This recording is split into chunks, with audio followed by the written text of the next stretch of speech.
নমস্কার বন্ধুরা, তো কেয়াস ওয়ার্ল্ডের আরও একটি নতুন ভিডিওতে তোমাদের সবাইকে স্বাগত। তো কেমন আছো তোমরা সবাই অবশ্যই জানিও। আমি তো খুবই ভালো আছি। তো আজকে হচ্ছে আমরা পিকনিকে গেছিলাম অফিস থেকে। তো সেই নিয়েই আজকে পিকনিকে গিয়ে কি করলাম, কিভাবে কি হলো সেটাই তোমাদের সাথে শেয়ার করব। তো দেখো, আমরা অলরেডি কাঁচরাপাড়া স্টেশনে নেমে ওখান থেকে অটো ধরেও নিয়েছি। তো আমরা যাচ্ছিলাম গয়েশপুরের হ্যাপি ভ্যালি পার্কে।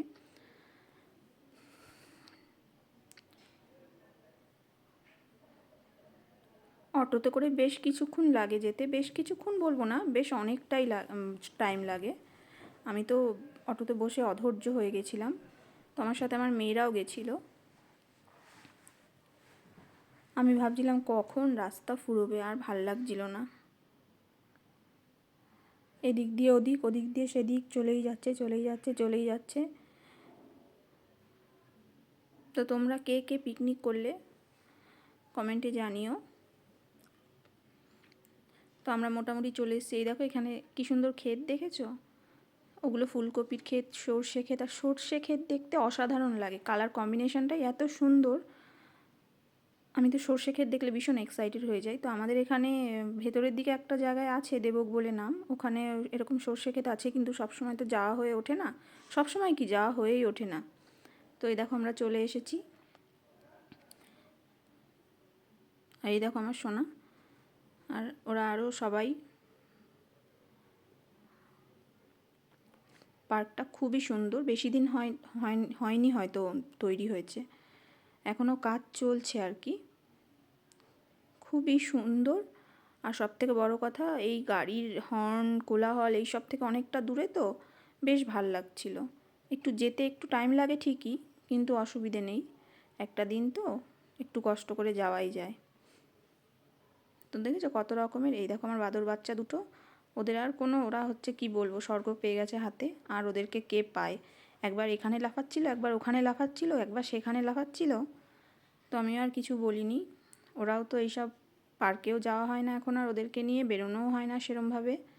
আর সত্যি বলতে আমরা সবাই এখন, আমাদের লাইফটা একঘেয়ে হয়ে গেছে, একদমই বেরোনোর আমরা সময় পাই না, কাজের ফাঁকে কোনো কিছুরই টাইম হয় না। তো যেইটুকু আনন্দ করা যায় এর ভিতর থেকে সেইটুকুই ভালো। তো এই দেখো আমাদের এখানে অলরেডি যে ঠাকুর ছিলেন, কাকু আর কি, উনি রান্না বসিয়ে দিয়েছিল। তো ডিম সেদ্ধ করছিল সকালের জন্য।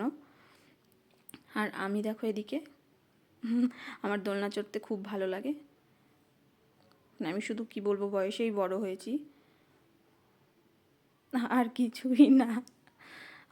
আমার মেয়েরা হাসছিল আমাকে দেখে, কিন্তু হাসলেও আমি যে আমার যেটা ভালো লাগে আমি সেটা করবই। তো এই দেখো সকালে সবাই কফি খাচ্ছিল, এদিকে আমাদের স্যার, এদিকে ম্যানেজার স্যার।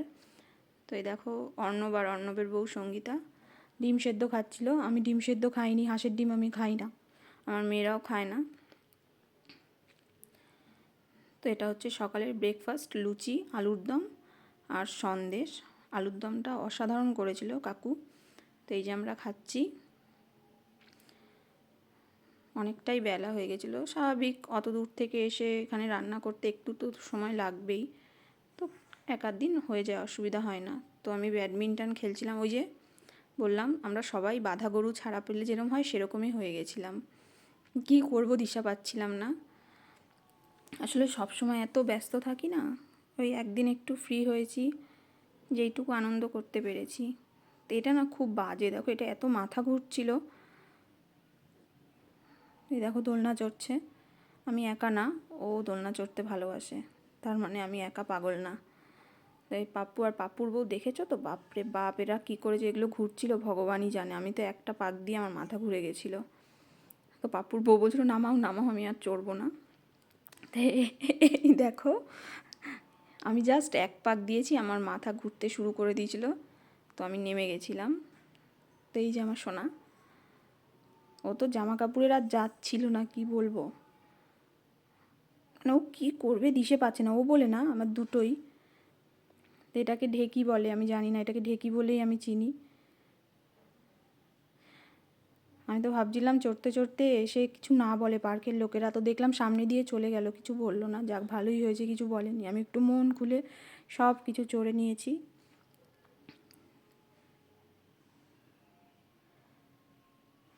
খুব মজা হয়েছিল সেই দিনটা, মানে মাথা থেকে কোনো রকম টেনশান ছিল না, কাজের টেনশান নেই, বাড়িতে কাজ নেই, অফিসে কাজ নেই, শুধু আনন্দ করো। তো এরপরে আমরা একটু বাইরে বেরিয়েছিলাম আশেপাশে ঘুরতে। তো দেখেছো ফুলকপির বাগান, আমি ফুলকপির বাগান কোনো দিনই দেখিনি এইভাবে। ফুলকপি তো আমার প্রিয় ঠিক আছে, কিন্তু বাগান দেখতে আরও বেশি ভালো লাগে। আর এই দেখো, এটা হচ্ছে সব থেকে, ওখানে সব থেকে সুন্দর লেগেছে আমার এই জিনিসটা, চারদিকে শুধু সর্ষে ক্ষেত আর সর্ষে ক্ষেত। তো আমরা সবাই দেখে লাফালাফি শুরু করে দিয়েছিলাম। অবশ্যই আমরা সর্ষে ক্ষেত কিন্তু নষ্ট করিনি, আমরা মাঝখান থেকে যে রাস্তাটা করা আছে সেই রাস্তা দিয়েই হেঁটে গেছি। তো এগুলো বোধহয় ছোলার শাক ছিল। আর ওই দিকে ছিল, ওই দেখো আখ বাগান, দেখেছো আখগুলো দেখেই বোঝা যাচ্ছিলো খুব মিষ্টি।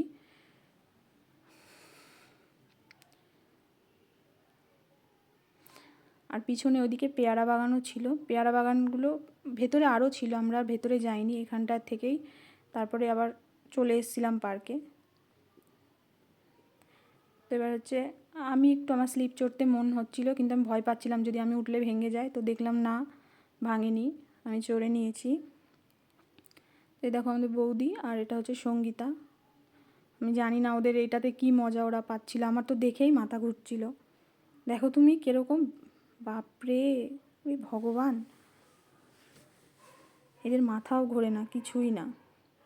আর আমি তো এটা মানে উঠবো দূরে থাক, আমার দেখেই মাথা ঘুরছিল। তো এই যে আমি সর্ষে খেতে গেছিলাম, ওখানে আমি একটু ঢং করে রিল বানিয়ে নিচ্ছিলাম।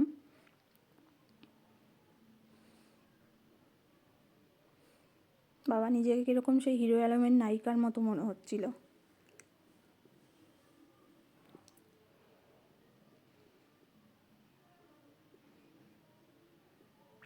আমার সবথেকে ভালো লেগেছিলো এই সর্ষে ক্ষেতটা, আর এই যে ফুলকপির বাগানগুলো দারুণ।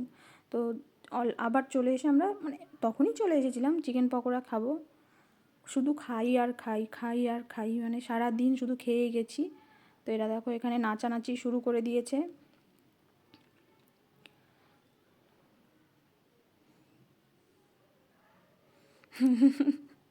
ওঝাদা নাচছে, সবাই খুব আনন্দ করেছে, সবাই তো ব্যস্ত থাকে, আমরা বলে না, এখন এখন সবারই লাইফটা এত বিজি হয়ে গেছে না, মানুষের এখন কোনো আনন্দ করার মানুষ সময়ই পায় না।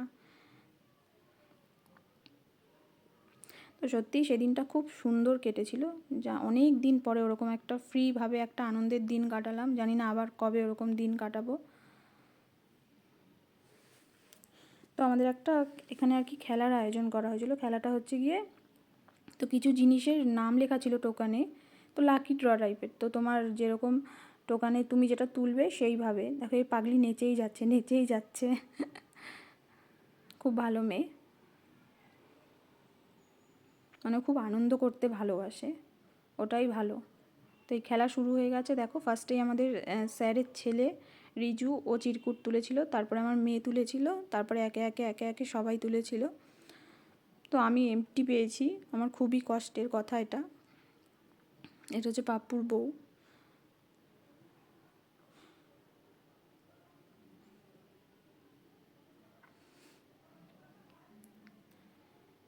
ভালোই হয়েছে, সবাই মোটামুটি অনেক কিছুই পেয়েছে টুকিটাকি। আমার ছোটোটা একটা বোতল পেয়েছে, বড় মেয়ে একটা চামচ পেয়েছে, আমি ঘোড়ার ডিম পেয়েছি। আমার কপালটাই খারাপ, আমি কোথাও কোনো দিনও কোনো প্রাইজ জিতি না, কেন কি জানি।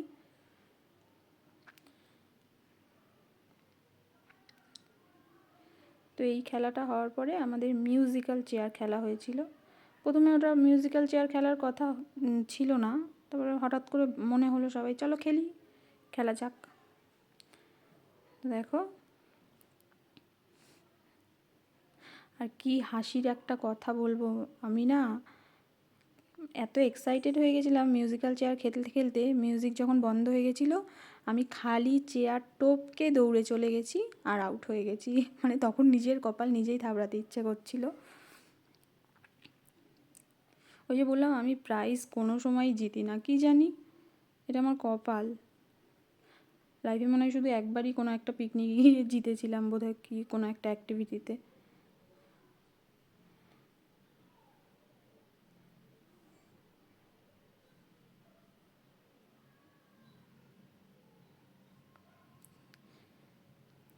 এই যা, পাপ্পুর বউ আউট হয়ে গেছে।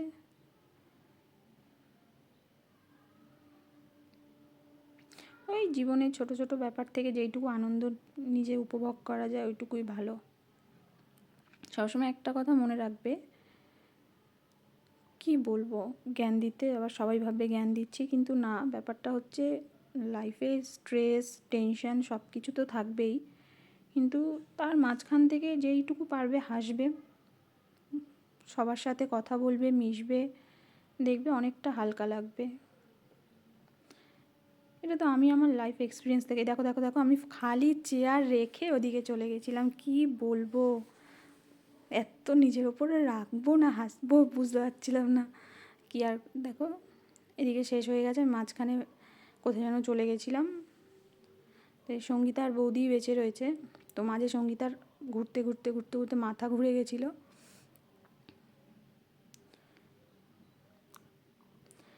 তো তারপর একটু মিউজিকটা থামিয়ে চালিয়ে দেওয়া হয়েছিলো। তো দেখো আলটিমেটলি বৌদি জিতলো। তারপরে আর কি দুপুরের খাওয়া দাওয়া, তো মেনুতে ছিল হচ্ছে কী কী যেন ছিল, ও ভেজ ডাল ছিল, চিপস ছিল, বেগুন সুন্দরী ছিল, মাটন ছিল। তো আমি যেহেতু মাটন খাই না, আমি আর আমার ছোটো মেয়ে, তো আমাদের জন্য চিকেন ছিল। আর কে কে যেন চিকেন মাটন কিছুই খায় না, তো তাদের জন্য মাছ ছিল। আবার তুমি চাইলে চিকেন মাটন দুটোও খেতে পারো। তো সারাদিনে ধরে এত ওরা লাফালাফি হুড়োহুড়ি করেছে, আর সারাদিন শুধু চিকেন পকোড়া এই সেই ওই খেতে খেতে আমার ছোটো মেয়ে তো একটা ভাতের দানা মুখে দেয়নি, আমিও সেরমভাবে খেতে পারিনি। আর বড়টা আমার ভয়ে খেয়ে তো নিয়েছিল একটু, আর ছোটোটা একটাও মুখে দেয়নি। আমি অনেকবার বলেছিলাম, তারপরে ভাবলাম থাক, আবার এত দূর আসবে অটোতে করে ট্রেনে করে, শরীর খারাপ করলে ছোটো মানুষ, আমিও আর জোর করিনি। তো ইভেনও একটা চিকেনও খাইনি, মানে ভাত তো দূরে থাক।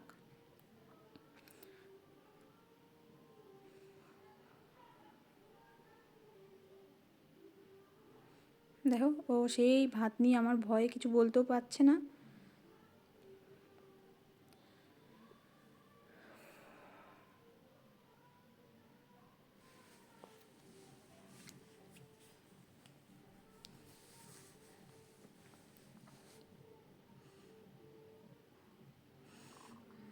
সবাই খেতে ব্যস্ত। রান্নার কাকু রান্নাগুলো খুব সুন্দর করেছিল, খুব টেস্টি হয়েছিল, কিন্তু হলে কি হবে, ওই সারাদিন পকোড়া খেয়ে খেয়ে খেয়ে খেয়ে সবারই আর বেলাও হয়ে গেছিলো অনেকটা। স্বাভাবিক একটা, কোনো এটা তো আর বাড়ির খাবার না যে টাইম টু টাইম সব কিছু হবে, একটু তো দেরি হয়ই। আনন্দ যা হয়েছে এটাই অনেক। তো হচ্ছে হিমাদ্রি স্যারের ওয়াইফ, হিমাদ্রি স্যারের ছেলে, আর এই যে হিমাদ্রি স্যার পাশে বসে আছে। হিমাদ্রি স্যারের অলরেডি খাওয়া কমপ্লিট, হিমাদ্রি স্যারের থালা পুরো পরিষ্কার করে হিমাদ্রি স্যার বসে আছে।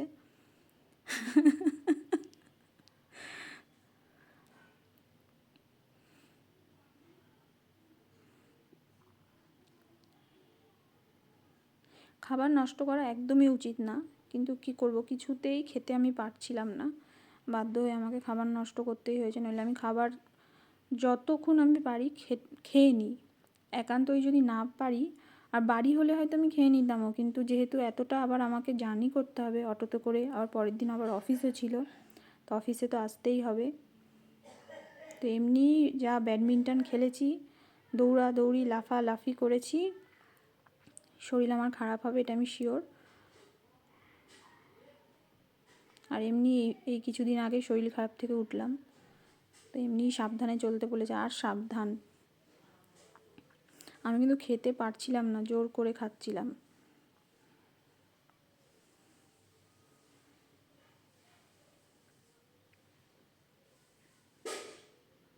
এটা তো পাপ্পু।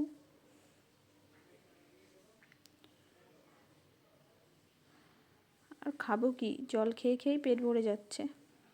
আর ছোটোটাকে দেখো তুমি, আমার ভয়ে ও বেচারা ভাতগুলোকে নিয়ে এই হাত ওই হাত করেই চলেছে, কত নিরীহ লাগছে দেখতে। ওকে আমি তখনই বলেছিলাম, বাবা এত পকোড়া খাস না, খেতে পারবি না।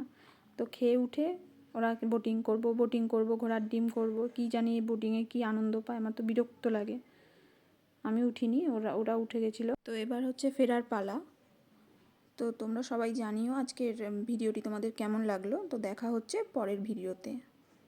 চলো বাই।